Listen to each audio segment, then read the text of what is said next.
or welcome back if you were at the last one. My name is Ethan Soltis. I'm the president of the Elmhurst University Collegiate Music Education Association. Elmhurst University is the host chapter this year, so we have planned all these events. We hope you guys are enjoying them so far. So this session is a new teacher panel. So all these five wonderful human beings up here, they are all very recently graduated music ed majors from colleges across the state. And they are kind of here to give you the gossip about what it's like to be a teacher. So this is kind of for you guys to ask questions. We want to have a discussion during this time so that you guys can ask them all your burning questions about things that they might have done differently, things that you kind of asked me about the job process. We just had a great presentation from Steve Nenza about it, so you can ask them those questions now. We have a list of questions that we'll kind of be adding in. But like I said, just please kind of raise your hand as we go through, and we're going to get started. So the first, well, let's just do this. Can we have all of you guys just introduce yourselves, what instrument you play, where you went to school, and where you're teaching right now? Hi, I am Josh Sexton. I went to Illinois State University, and my focus there was in choral music education. Right now I teach at Northridge Middle School in Danville, Illinois. It's kind of like Central Illinois going into Indiana, and I teach 7th, 8th grade choir and show choir. Hi, I'm Dylan Gray. I'm a euphonium player, and I just graduated from Illinois State. And right now I teach band at Muhammad Seymour Junior High, which is right by Champaign, if anyone's familiar. Are there any Muhammad grads in, actually? Okay, cool. Yeah. Awesome. Hi everybody, my name is Tori Kornatowski. I'm a recent grad of Elmhurst University. I had a focus in choral music education, and I now teach kindergarten through 5th grade, general music and choir in Ridgeland School District 122 in Oak Lawn. Hi, my name is Catherine Claire Sonko. I'm also a recent Elmhurst University grad. I currently teach at Morris Community High School up in Morris, which is like on your way up towards Chicago, but not that close to Chicago. My name is Brett Harris. I'm a recent grad of Illinois State University.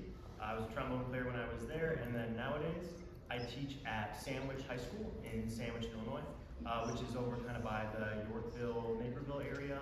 I am the head band director there. So as you can see, we've got a very diverse group of people up here teaching from all across the state, and we're going to ask our first question. So if you were to give your college health advice on one student teaching or getting a job or where you are now, what would that piece of advice be? Just kind of start with the broad question. We were talking about something last night. So Josh and I are good friends. We both went to Illinois State, and choir, band, we didn't super cross paths very often, but then we both started student teaching at normal community. So then we got to be better friends. And then he student taught at Muhammad, where I work now, and we went, different places. But it's not like Josh made the decision for me to get the job or anything, but he at least put in a good word for me, just because we knew each other and we liked each other and we talked about music stuff all the time. But I guess our point is, if we were talking about it, the more connections you can make with people, not just in professionally, teachers and whatever, but your peers and your students, those are the people that will also be your colleagues someday, that you'll also get opportunities from. So that's just a funny thing. Yeah. So during before the job even went up, yeah, right. I had messaged Dylan and a bunch of our other people in our cohort, and I was like, hey, this job's opening up, this would be a great first job, and they're looking for somebody good. And then when I heard those, I was like, hey, Dylan, Dylan's really good, y'all. Dylan's really good to my student teachers, because they were gonna be deciding, and they didn't disclose any information, but having that connection, whether that be someone from your college or from a different college, connections are everything. So when you're at these conferences, talk to everybody. It doesn't matter if you're shy, or if you're I don't know if I can talk. Literally just go up and introduce yourself, and you will find that it's going to help you a lot. Not only just for getting your first job, but throughout the rest of your career. Absolutely. I was actually going to say kind of the same thing with networking and stuff like that. So actually one of the ways that I first got my job was that the choir director at the middle school that I teach at was my student teacher when I was a senior in high school. So he reached out to me when I graduated and said, we have a job opening, love to see you apply and all the things. But even now still, even having a job, I still go out and network with people. I like to go out and see what high school choirs are performing, what middle school choirs are performing. I like to go see bands perform, and then just kind of connect with the directors. So even still now I do that, but that would be my advice to my college self, to go out and experience different choirs and bands and get to network with those people.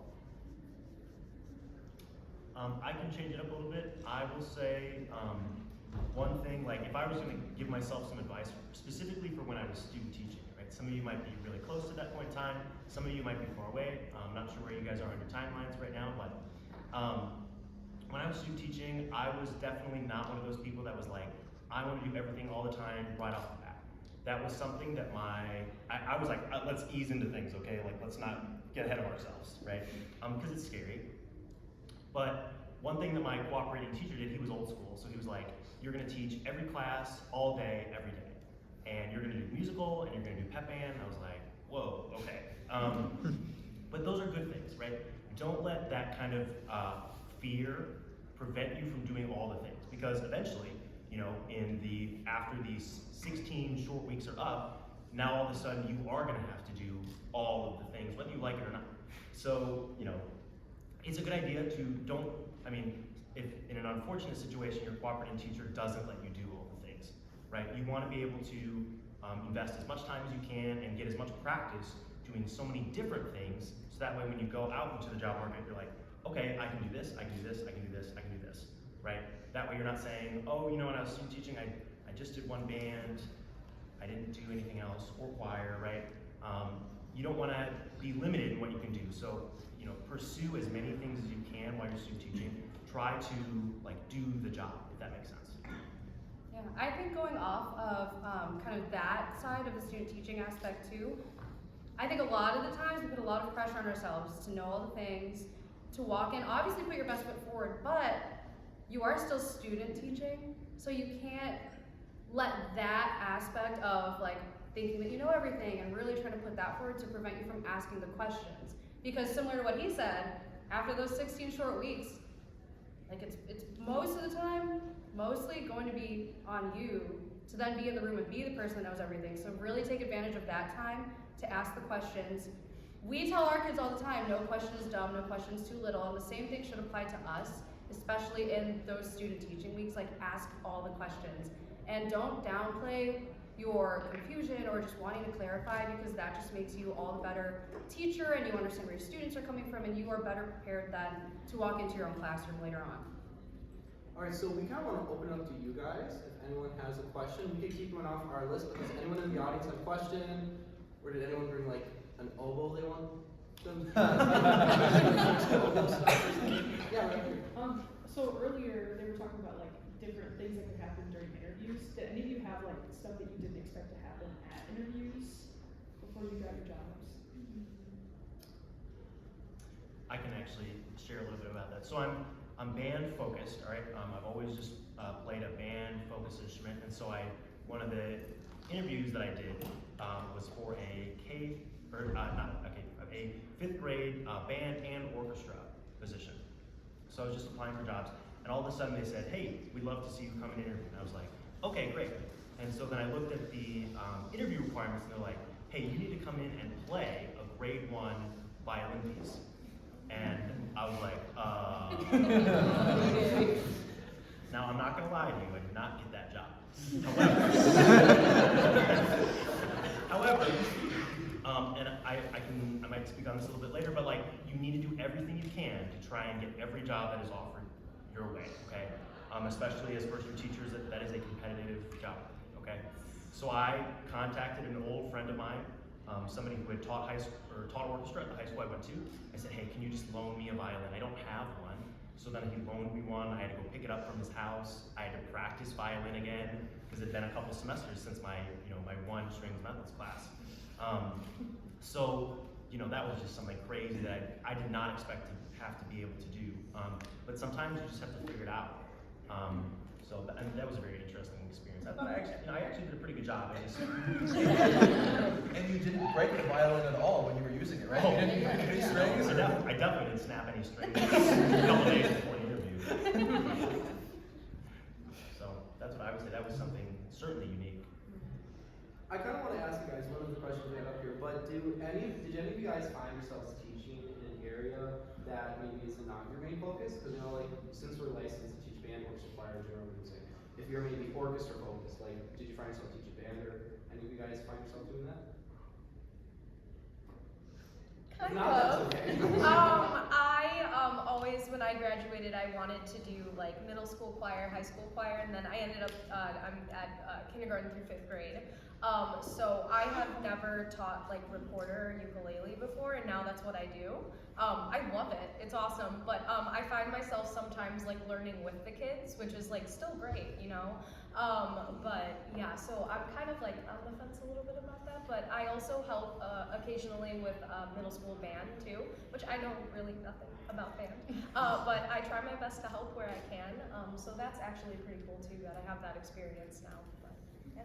I kind of want to open up the question to all of you because we started talking about secondary instruments.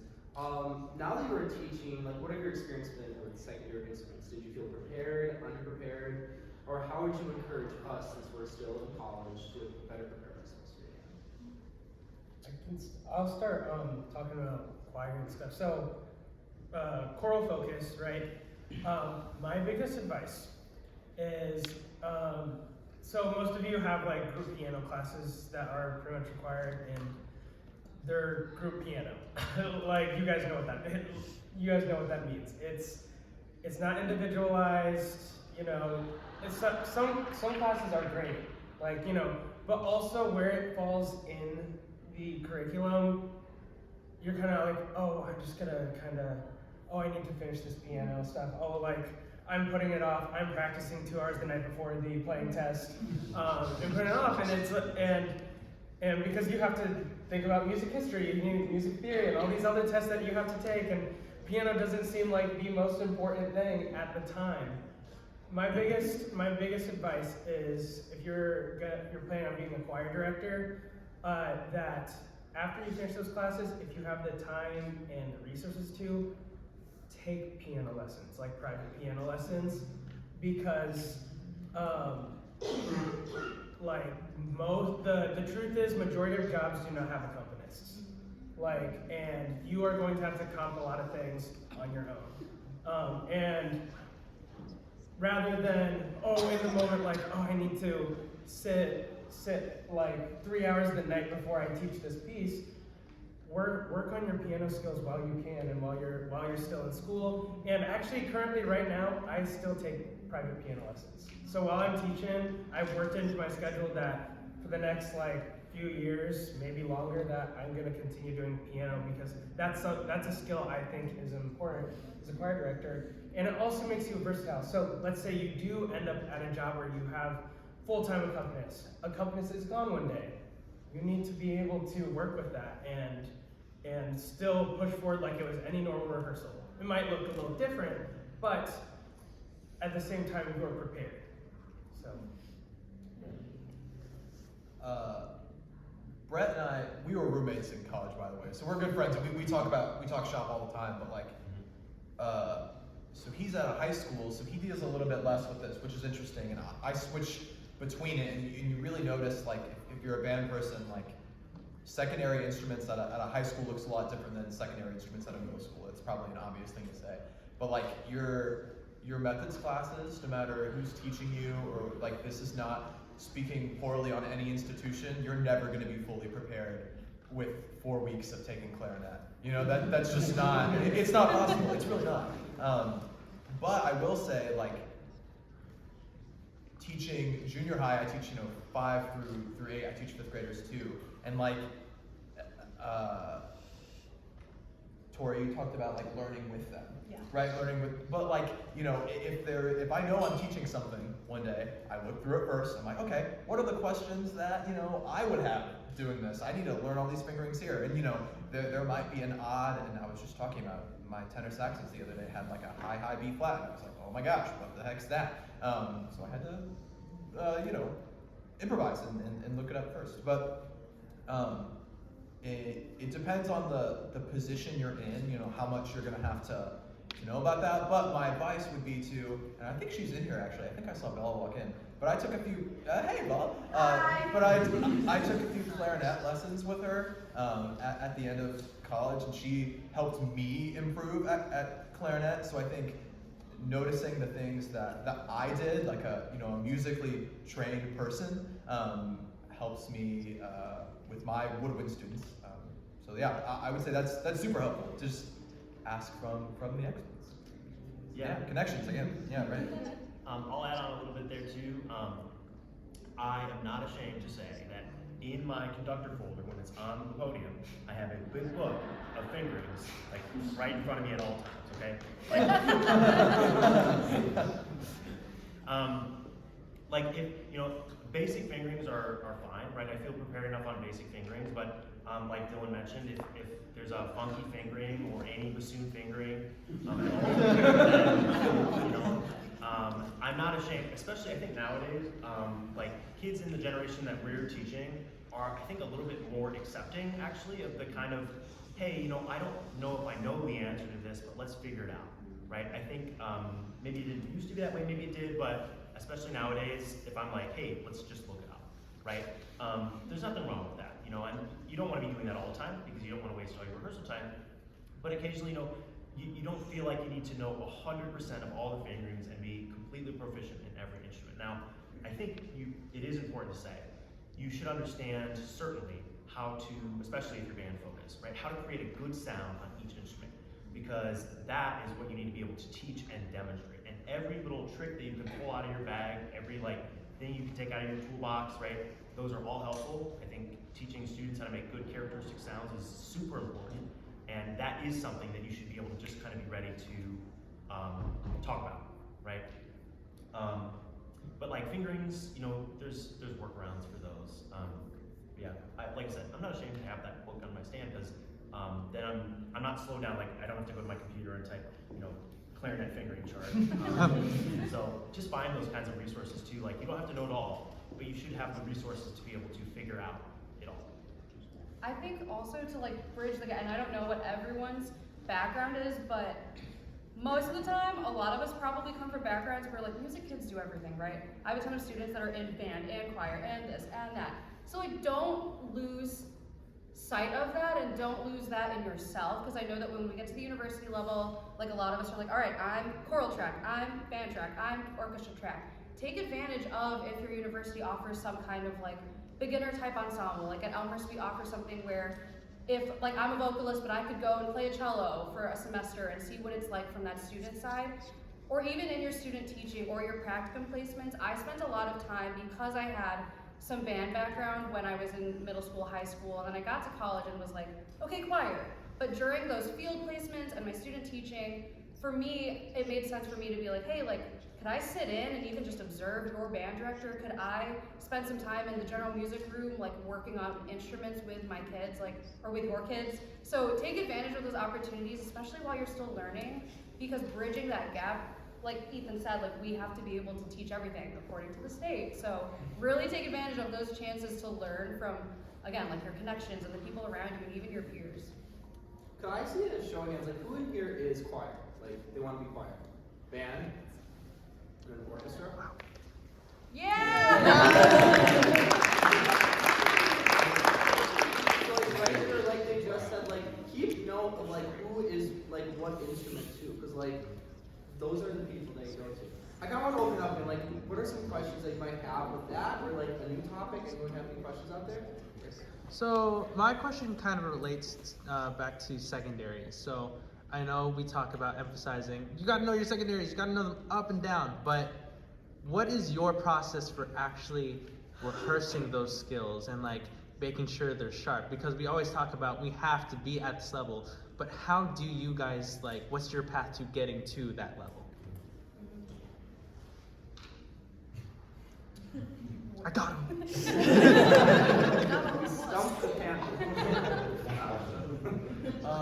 I think Brett talked about knowing how to make good characteristic sounds. Having that general knowledge means you don't have to practice that over and over again, right? So like that's knowledge that you can give. And again, if you have enough in your toolbox, enough tips to tell them, you know, like that's great, right? But something that like we're playing Thunderbird by Rob Grice in 6th grade right now.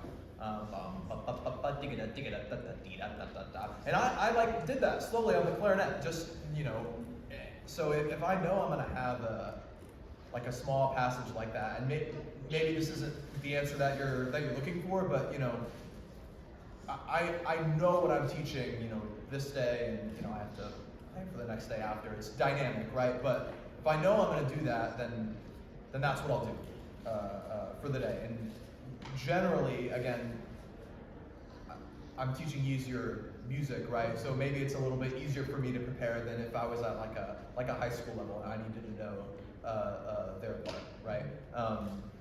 But in terms of keeping skills sharp, I always have that knowledge with me. You know, I know that, and I know I had good teachers, and I know I had good help with making all the sounds, right? But no, I prepare myself beforehand with what I know I'm gonna have to tell them. I think one thing that can really help you is having, like, if you're going to teach someone and they're right in front of you, they're playing an instrument, you should have an instrument too. Even if, like, I don't sound great on saxophone, but if I'm holding the saxophone, it's so much more intuitive for me to remember my fingerings when I'm physically holding the instrument, right? If I'm just sitting here and I have no instrument in front of me, it's harder for me to remember the fingerings, right? I have a trumpet on my desk, so when I need to figure out a trumpet fingering, I just go pick it up and I'm like, oh, that's right, I remember now, right? Because it's like almost sort of muscle memory. So having those instruments with you, is particularly with middle school. I know my coworker who's at the middle school in my district has all of the instruments around her, and so she can just pick them up and be like, this is the fingering. Not only to show the kids, but also for, you know, for yourself to be able to remember what the fingerings are. It's a little bit more intuitive when you're like, oh yeah, you know, I remember that fingering, it's just these fingers, and then you can explain it to them. That I think helps me for sure. Hopefully that's an okay answer. Sort of what? Yeah. Okay. I'm gonna kind of switch gears now, like to a different topic, because I know we just spoke a lot about secondaries. So one of the questions we had was, how was the hiring process when you guys were all getting jobs? What challenges did you face, or what is something that you would have done differently now that you've been working on some jobs? Ooh, I've got something. And I've got this from the lovely Professor Cat. When you are interviewing for a job, they're interviewing you, right? But you are also interviewing them. So bouncing off of what everybody up here has said, like, your connections mean something. Not just getting you in the door, but giving you the background knowledge on, like, hey, like, why is this opening? Or what's the school about? Or like just giving you that general knowledge of what you're stepping into, so that you know what you're interviewing for and you know what questions you might want to ask them at the process. And I think that was something really big for me, and I've had many mentors and many peers and just many people tell me this, like, ask your questions. And I'll probably say that until I die. But in your interview, at the end, when they're like, do you have any questions for us? Your answer should be yes. And you should be like, yes, I do want to ask you about this. I do want to know about this. Can you tell me more about the culture, the traditions, all the things? You really want to make sure not only that you show that you're a good fit for them, but you also want to be thinking about if they're a good fit for you. And kind of like we talked about earlier, obviously you want to interview for every job that opens, especially in that, like, right after you graduate, that first year is so pivotal. But don't, like, pigeonhole yourself and only be like, well, I'm only choir and I only want to do middle school and I only want to do high school, so I'm only going to look at those jobs. Like, you should be looking across the board, and you should be interviewing them as much as they are interviewing you. Kind of slightly different, talking about interview process. Advice that, like, I wouldn't have done if it wasn't suggested to me. So while I was teaching at Normal Community, one of my students, his mom is a principal at one of the neighboring schools, and I was talking to her, and she's like, do you want to do a mock interview with me? And I was like, sure, you know. And so I prepped what I thought was enough, and I go into this mock interview, and then I hadn't done any interviews at this point, and she goes through, she's taking notes and doing this. I'm like freezing up, or she's asking more specific questions than I thought, and I was like, oh, you know. And after that, she gave me feedback. She's like, okay, so like these were the answers that were like really good. This is kind of what we're looking for. All that to say, reach out to either admin or principals, either maybe of your past school or in the district that you student teach. And if you have a good relationship with them, ask to do a mock interview because it changes everything. Like, because they can tell you, hey, as a principal, like, I can tell you I'm looking for that you know the mission statement. Not that you can state it word for word, but you know what we're about, you know? And it's so, to me, that experience is so important of getting to do it for the first time because I truly didn't know what my first interview was going to be like. And the thing is, a lot of principals and administrators are very willing to do that.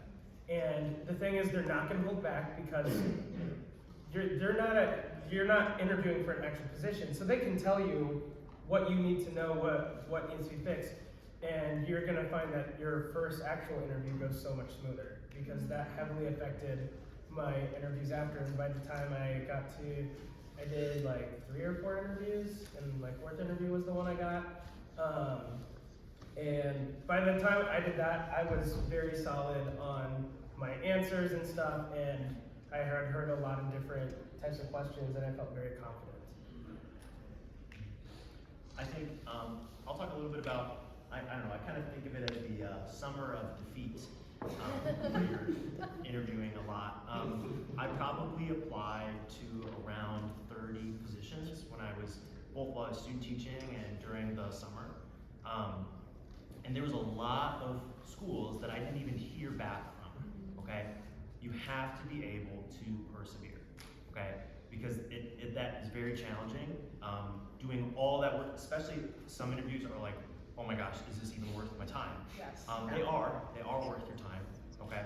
But you have to be ready to know that your first interview, like Josh said, will not probably be the one that you get. Mine was that orchestra one that I mentioned earlier, kind of bombed it. But then my second interview was great. I had to do 2 rounds of interviews for my job at Sandwich, and the first one went well, and I was like, okay, that's great. I did an interview at a different location that I'll admit, I kind of wanted more initially. And then I did a second round for Sandwich, and then on the same day that I did not get the job for the one that I thought I wanted, I got the job for Sandwich, okay, that very same day. So, because that was defeating, but I think I definitely found where I wanted to be. All right, you just have to be ready for a lot of people, especially, I mean, it's unfortunate to say, but for first-year teachers, right, you're going up against people who have years of experience. So just know that you're gonna have to kind of really be prepared and know that, like, going into it, you're gonna have to persevere through that. And I don't mean that to I don't say that to be defeatist, but just to be realistic about, like, you've gotta keep going. And I was working at a fast food place at the same time, and it was like, man, I don't like this. But like, I knew what I wanted to do, and so I had to keep pushing through it in order to eventually, land where I did, which, made it all worth it in the end. So there is light at the end of the tunnel. You just gotta go through it first. So I know Brett mentioned about his violin situation. But for everyone else, was there any moment in your interview, or maybe a question or something they wanted you to do that really threw you off that you would be willing to share with us?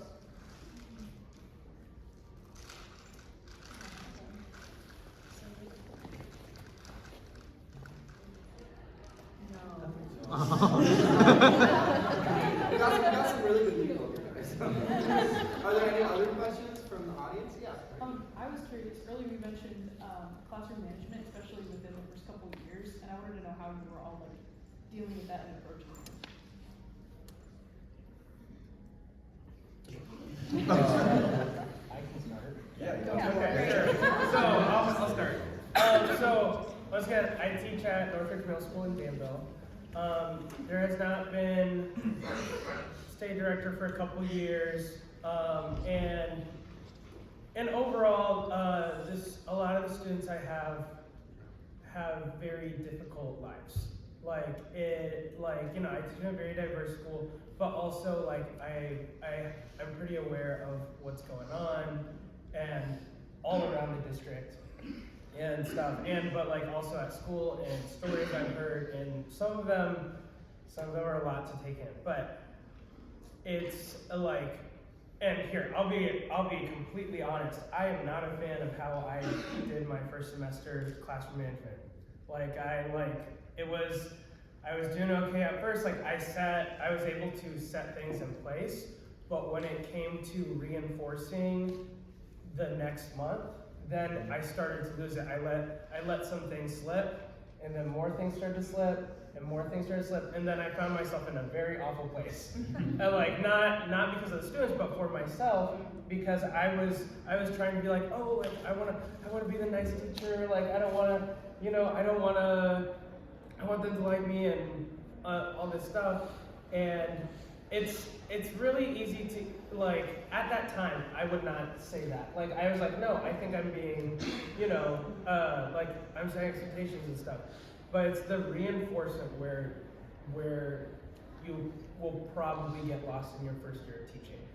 And maybe there'll be some things that you are really good at, like, reinforcing, but it's hard, especially in your first year teaching, to know exactly what to reinforce when, how many times you need to go over what, like with routine procedures. And so a lot of what I've been changing at this point is really like doing a lot more of talking to students after. Like maybe I'll slightly address it in the moment, like just so the class knows that I see this and that they're not doing what they're supposed to. And then I'll talk to that student after. It's like, hey, what's going on? Like, is there like, I don't even need to know these specifics. All I need to know is if you are going through something. And if that's the case, that is fine. And but if you are continuing, I'm gonna ask you to talk to the guidance counselor because you need support. Whereas first semester it was, I think I was doing a little too much calling out students, and it could get ugly at some points. And especially when there were a bunch of students that, like literally said, I really don't want to be here. I don't want to be here. And then there's the whole conversation of, oh, but you signed up to this class. But it turned out that a bunch of these students that ended up leaving my class going into the second semester, they just put nothing on their electives. So they were thrown in choir. And I didn't know this at the beginning. This would have been very, very good information to know. But some of them stayed and started to really like it. And I think with classroom management and like building the program, the thing is you're not gonna know day to day what goes on in a student's mind, especially if they're in middle school. Especially like what I forgot who I talked to this about, or what class? Oh, Brett's from. Dr. Brett's talked a lot about this. Yeah. Where it's like constantly in middle school and throughout high school, their neural pathways are constantly rewriting themselves. So you can sit there and be like, why did you do this? They don't know. They do not know. And like there's no point in questioning because something in their brain told them to do something at some point, and you just kind of have to learn how to handle that. And it's tough. It's tough when you have 120 students. I teach 6 classes of choir a day, and each class can be like this, But I say, sorry, I've been going on for a bit, but I say all of this to let you know that, and me being vulnerable of like, these are the mistakes I've made so far, and I can recognize them right now, and I want to change it. During your first year, you are going to make so many mistakes, and it is going to be okay. Like, truly, like, the first year is going to, like, I mean, we're not even past our first year, but already, that first semester is already changing what I think as an educator. Like, my philosophies and stuff and how I handle situations versus how I thought I would handle situations when we were in your college classes, and it's very theoretical, and but then you're put in front of real human beings, and you have to learn how to handle that. Are you okay if I hop on the middle school train a little bit? Just Yeah, so middle school kids are strange, man. they're so weird, and it's cool. So something, and Josh talked about this, like he wanted to be the nice teacher, and I want to be nice like so bad because I want to make connections with them, and I want to have that mutual respect, because I think that's what gets any student on board. Is like, if you're your authentic self, then they'll respect that, which they really do, and I totally believe that that's the truth. But I was really struggling with one of my 6th grade classes. There's 58 of them. And no one else in the entire school has that like on them. Like, I'm alone, and there are 58 little 6th graders with things that make a lot of noise, right? So, and I was talking to my mentor who teaches choir about this, and I was like, I don't really know what to do. Like, I thought I was being nice and respectful, and I thought that they would like reciprocate kind of like that, and he was like, what's expected is if they're talking and being disruptive, they expect the teacher to tell them to stop. That's not you being mean, that's just the expected consequence for that. So I was like, oh, yeah, that is what usually happens, right? Like, I'm not mean for that. That's just the expectation that they have always. That's not a me thing, that's a school thing. Or that's a life thing if someone's talking to them, right? So I think it took that small kind of almost obvious realization, and I was like, no, like I'm not going to accept that, because another teacher's not going to either. Like, they know what's coming. They might be a little bit smarter than what you give them credit for in that way. Like, that is the expected consequence. So I would say, don't be afraid to do that. There's a line between being mean and kind of doing what's expected of you, if that makes sense. Absolutely. Going on kind of the elementary track. So obviously I teach kindergarten, 1st grade, 2nd grade, 3rd grade, 4th grade, 5th grade. Lots of different little humans, and all different ways to do classroom management. The biggest thing for me was setting those clear expectations from day one, and not only day one, but revisiting them every single class. I only see my students once a week for 40 minutes. I have 35 classes, 900 students. So it is a lot, especially learning the names. Don't even get me started with that. I try my best. But classroom management, I mean, even though I don't see them as much as I'd love to, I revisit those all the time. Like, I revisit what our expectations for music class are and how they relate to their other classes and things like that. And that really helps them just get a reminder, because they're still, learning how to do that and go through the things. But just day one, set those clear expectations, stick to it. If something doesn't work, try something new, but always just try to come up with an idea of that on your first day. That's what I would recommend. Yeah, hopping over to the high school side, everything they said, copy and paste. And then also remember that sometimes high schoolers think that they know everything, and they think that they're like adults.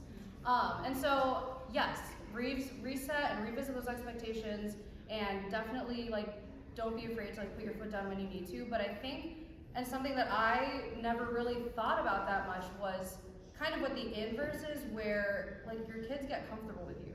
And I'm in a spot where they've had 4 choir directors in the last 4 years, I'm the 4th one, and my kids really connected with me. So they might know, or they do know, what the expectation is during rehearsal, in the classroom, da-da-da-da-da.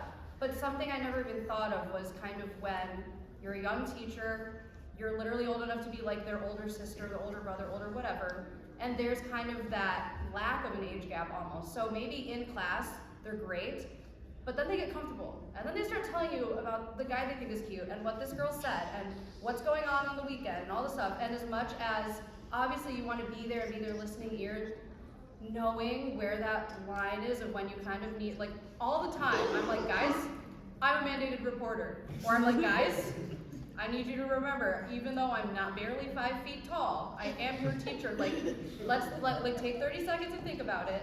So part of the whole expectations and consequence thing is also the positive side where your kids will get comfortable and they will want to turn to you. And I mean, we talk about it in our courses all the time when we're getting ready to be a teacher is sometimes you have to wear the hat of counselor and therapist and safe space and the person that they go to.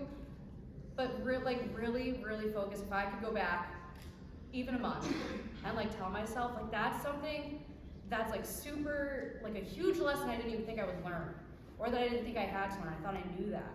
But recognizing and knowing like as much as you want to be their safe space and as much as they might turn to you, be like, I feel like you're my only friend. I feel like you're the only room I can go to. I feel like you're the only teacher that has like cared about me beyond my grade, beyond my playing, beyond my singing. As much as that is what we want, you also have to remember like there is a line and they don't know it. And sometimes we don't know it, but we have to like find it and chase it and follow it. And also remember that not only do the students learn from us and perceive us, but so do like your colleagues. And especially when you're like, and I'm in choir, and I don't know, the choir kids know, it's an emotionally charged space sometimes. We sing about hard stuff, we talk about our feelings all the time. And the kids pick up on that, and then they kind of start to run with it. So really don't lose sight of that, and remember that not everyone understands like what the music classroom is like and those vulnerabilities and the connection that your kids will have. And you kind of never know like where that could go. So would always rather be safe than sorry. As much as you want to support them, you're not the only person that can. So recognizing like when you might need to, like Josh said, like maybe direct them to a counselor or direct them to so-and-so. Like you can't do all the jobs and you don't want to try to take that on.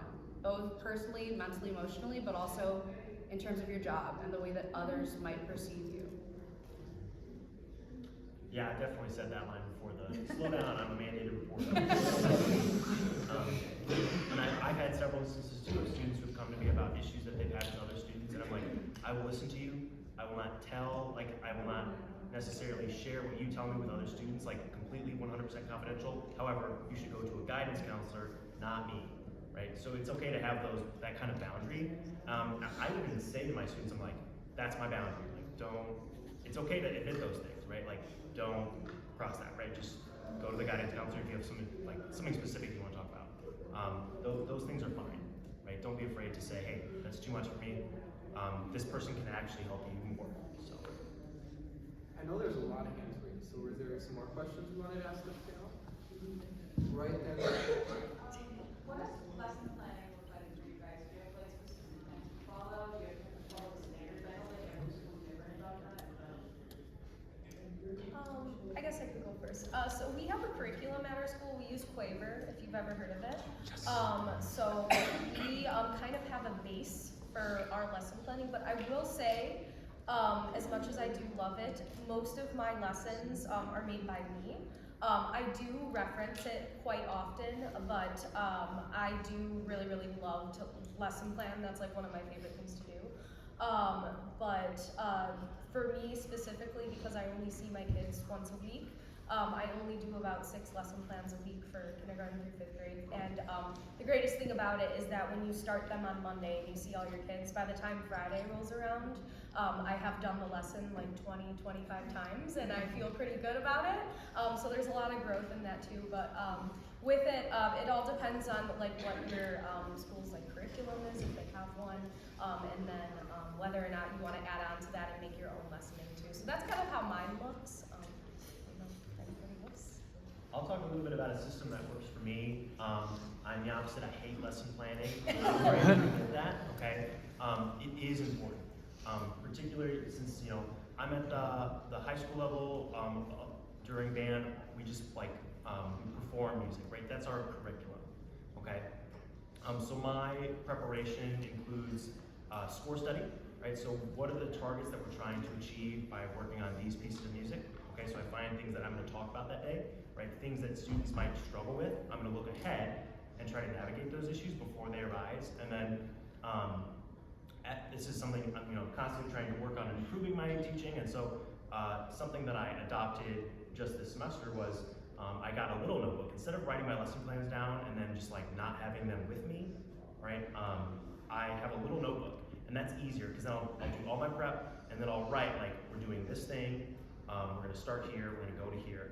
And it's not my entire lesson plan, but it's a good reference to have right on my podium So that way I'm not slowed down by thinking to myself, okay, what am I doing next, right? It's just like a little checklist for myself, because I really despise writing all of that stuff down.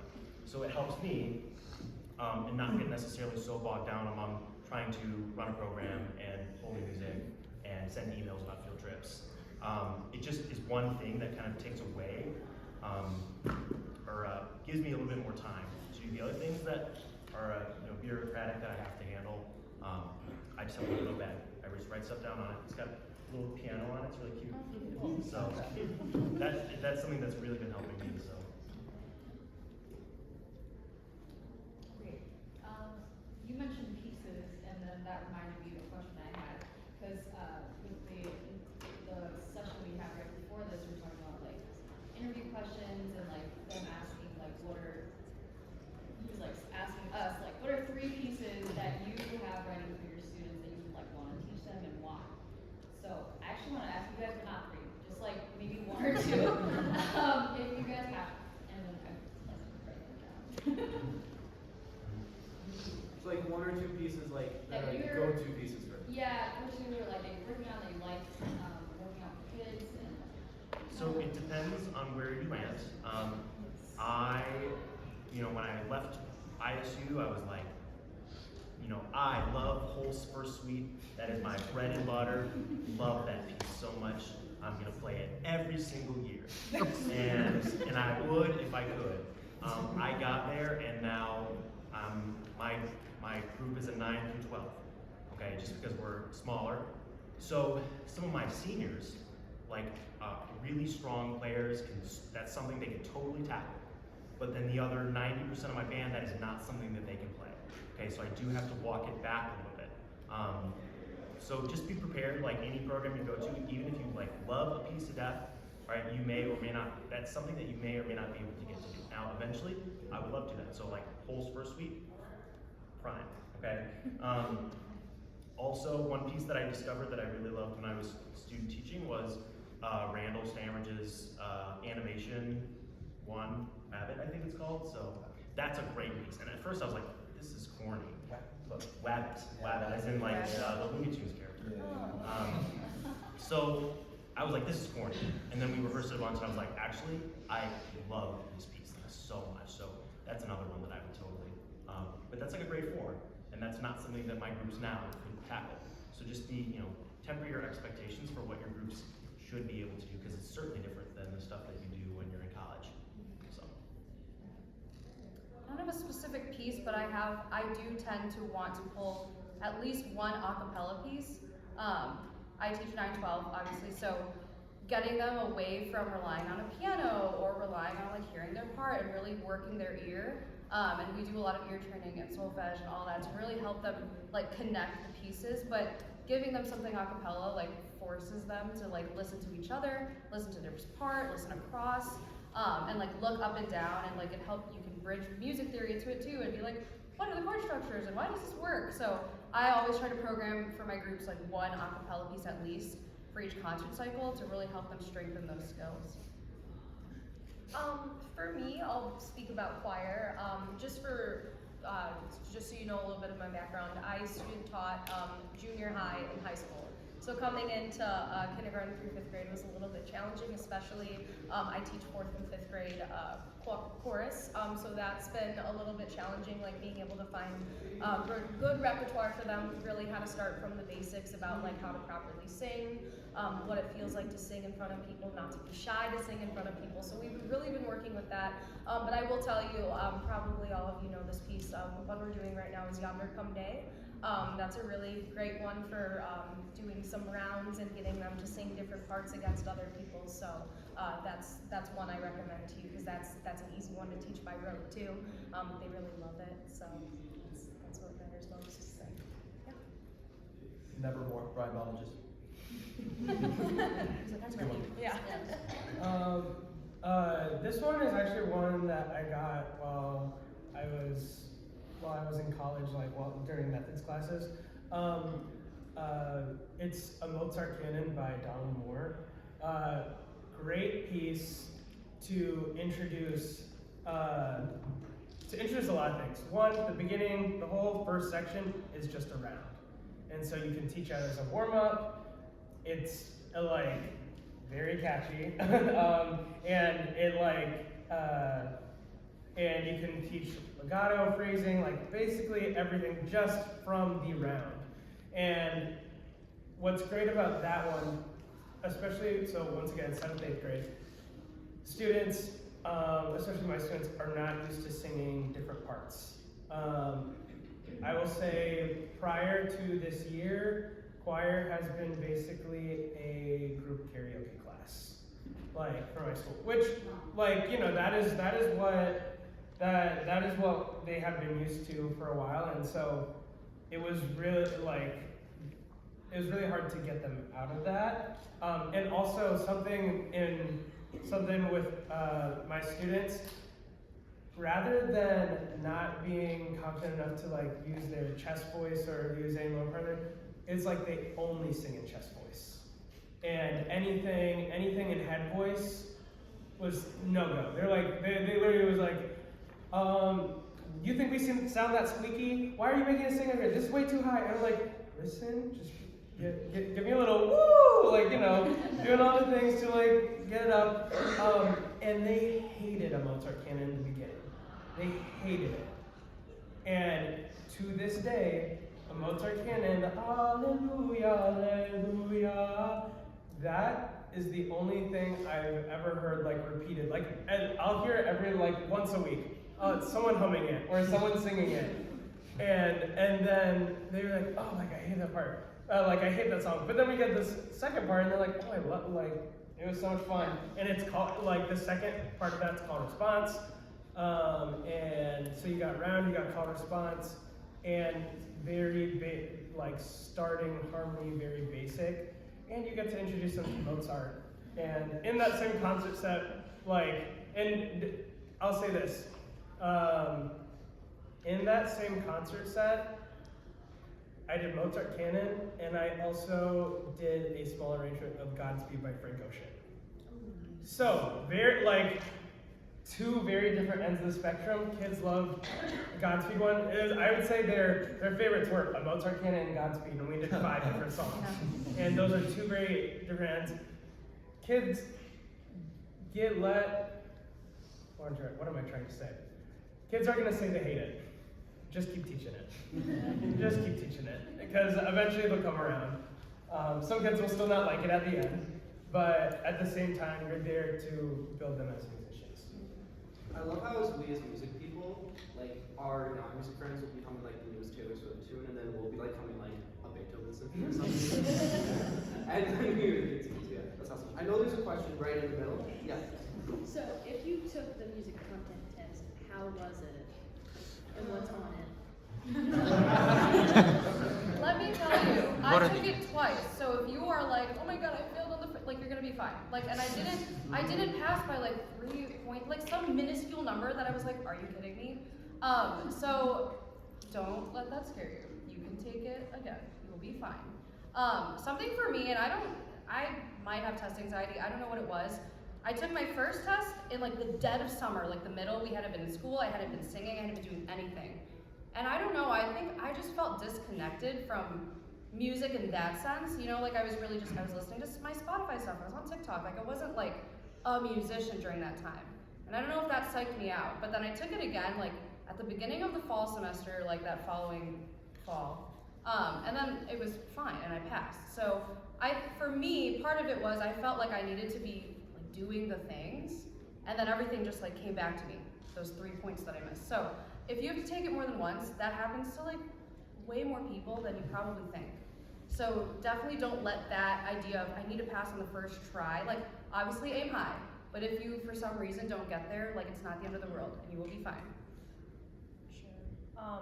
Also too, take it as early as you can, just in case those things do happen, because life happens and sometimes it's not always a go on the first time. And then if you're not a person that studies, I suggest you become one.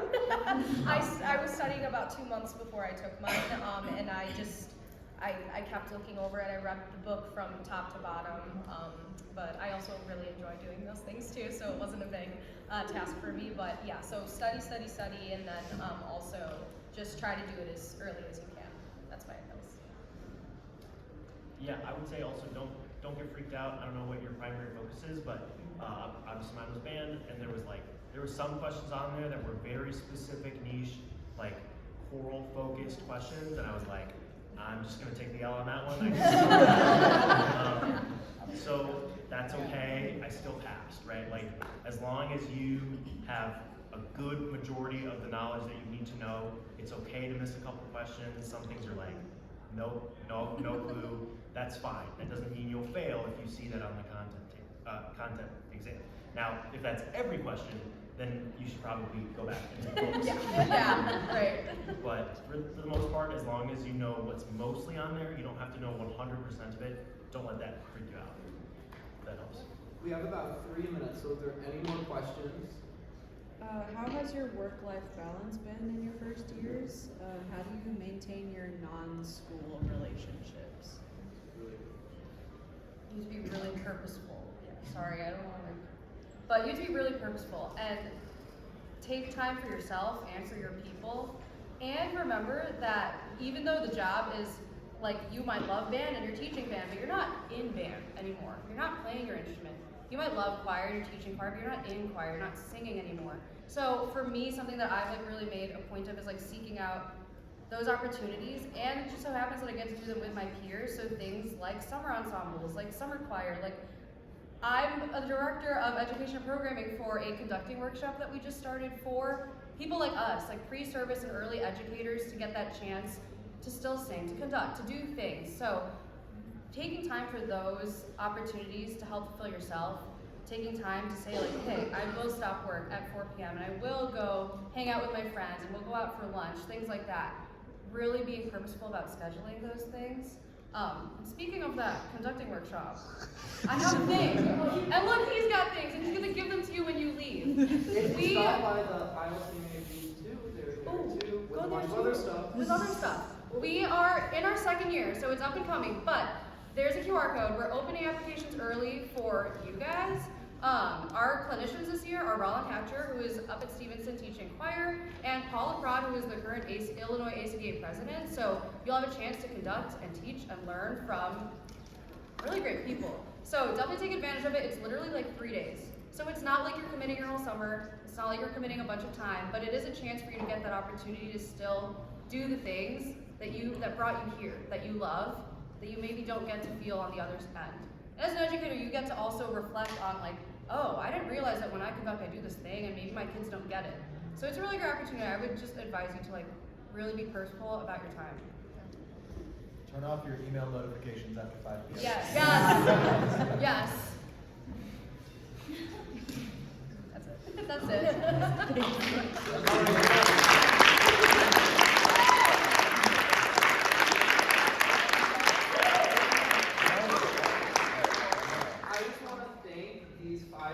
Humans for being up here today. They are full-time workers. They probably have, talking about the ones, they probably have like 5 email notifications now. No, I got 3. They're like doing everything, so they didn't have to be here, but they wanted to be here. Like when we asked them, they're like, yes, I want to be here. So I just want to thank you guys all for coming again.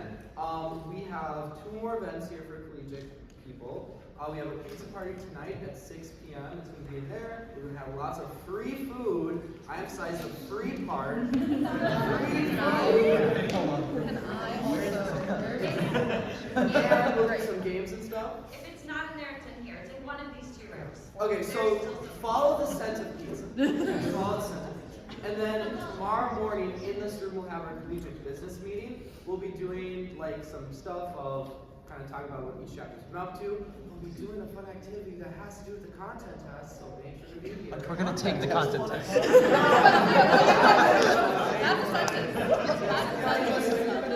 For free. And we have prizes tomorrow, Yes. so please make sure you come. And one of the prizes Mr. Harris referred to earlier with the fingers jar. But we do have prizes for tomorrow and Please stop by the ILCMA booth. It's 465. It's right next to where all like the big ILMEA president people are. So it's like is kind of like in the back right, but please stop by. We have stuff to give out, little stickers. You can pin on a board where you're from, so we're trying to make this like big map like you get to pin where you're from. So please come to those. I just want to say, let's give a big round of applause.